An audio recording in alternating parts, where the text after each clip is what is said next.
అందరికీ నమస్కారం అండి. వినాయక చవితి వచ్చేస్తుంది కదండోయ్! ఇంకా 5 రోజులే ఉందండి. కాబట్టి మనం అందరం ఈ 5 రోజులు ఆ గణపయ్య గురించి తెలుసుకుందామా?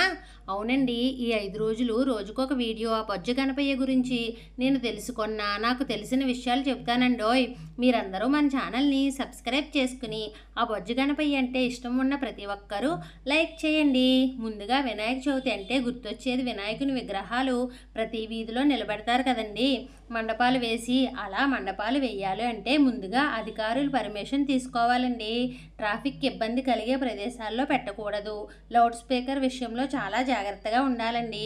ముందుగా అధికారులకు అడ్రస్సు, మండపం ఏర్పాటు చేసే ప్రదేశం, కమిటీ సభ్యుల ఫోన్ నెంబర్లు, నిమజ్జనం తేదీ ఇవన్నీ ముందే చెప్పాలంటండోయ్! కాబట్టి మండపాలు వేసి వినాయకుడిని నిలబెట్టే ప్రతి ఒక్కరూ ముందుగానే నేను చెప్పినవన్నీ ఫాలో అయిపోండి. నెక్స్ట్ వీడియో అసలు వినాయకుడికి పూజలో తులసి ఎందుకు వాడకూడదో తెలుసుకుందామా?